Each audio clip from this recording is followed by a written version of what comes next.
what's up? It's Richie here with Statifying Football. This is week 7 of the 2020 season. These are the midday games. There's actually 4 of them.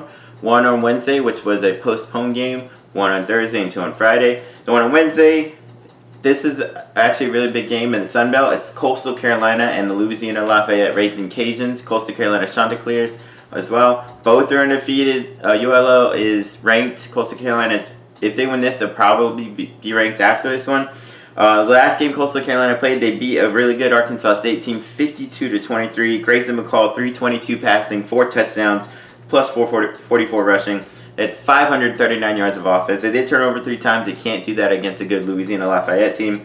Defensively, they had 3 sacks and 2 turnovers. Whereas ULL's, their last game was a few weeks ago against a good Georgia Southern team. They won on a last-second field goal, 20-18. Levi Lewis, 290 passing, 1 touchdown and pick. They forced 2 turnovers there. This game really could go back and forth. It could be pretty high scoring. I'm going to go with Coastal Carolina, though. Coastal Carolina has pretty much, they destroyed a Kansas team, Big 12 team, and destroyed a pretty good Arkansas State team. Louisiana, yeah, they played a good Georgia State team and a good Georgia Southern team and had to come back to win both of them. But I think Coastal Carolina, or at least right now, is playing a little bit better. So I'm going to go actually Coastal Carolina for the win here. But this should be a really, really good game. If you're not familiar with the Sun Belt, I would suggest checking this out on Wednesday. Alright, then going to Thursday, more Sun Belt action. This should be a pretty high scoring game. Georgia State and Arkansas State. Georgia State they're coming off a big win over East Carolina from the American Conference, 49-29. Cornelius Brown, 238 passing yards, 3 touchdowns. He did throw 2 picks, though. Destin Coates ran for 113 and 2 touchdowns. Wide receiver Sam Pinckney, 7 catches, 134 yards, and 2 touchdowns. They're turned over 3 times. They can't do that against Arkansas State. Defensively, though, they played really, really well. They had 4 sacks, 3 turnovers, and a pick 6 in that game. Arkansas State, they beat a 1AA Central Arkansas team 50-27. Both their quarterbacks played well again. Logan Bonner, 239 passing and 3 touchdowns. Lane Hatcher, 153 passing, but also 3 touchdown passes. Jonathan Adams, 6 catches, 101 yards, 2 touchdowns. They had 573 yards of offense. Defensively, they had a great game as well. 4 sacks, 3 turnovers, a safety, and a pick 6 in that game. I think this will be a really close game. It'll go back and forth. It should be pretty high scoring. I'm not sure who to go here. Arkansas State's kind of been like hot and cold.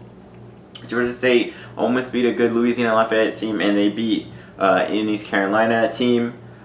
Man, I don't know who to go here. I'll go Arkansas State. I kind of want to go Georgia State, but I'll go Arkansas State. It should be, again, if you're not familiar with the Sun Belt, this is the game to watch.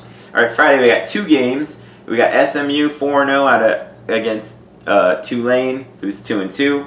SMU, their last game was a 30-27 win against Memphis. A really great game. Shane Buechele, 292 passing, 2 touchdowns.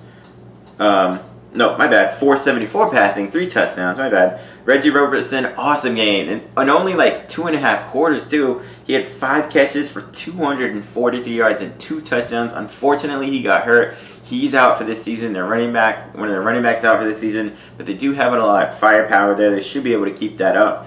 They had 549 yards there. Defensively, 3 sacks, forced 4 turnovers there. Tulane, they're coming off a 49-31 loss to Houston.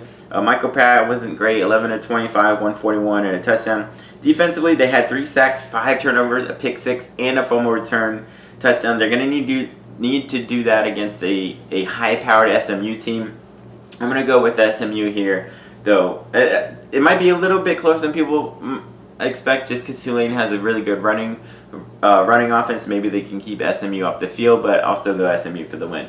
And then the final game on Friday night, BYU and Houston. BYU had their first test of the season last week, but they are 4-0. They're actually ranked number 14.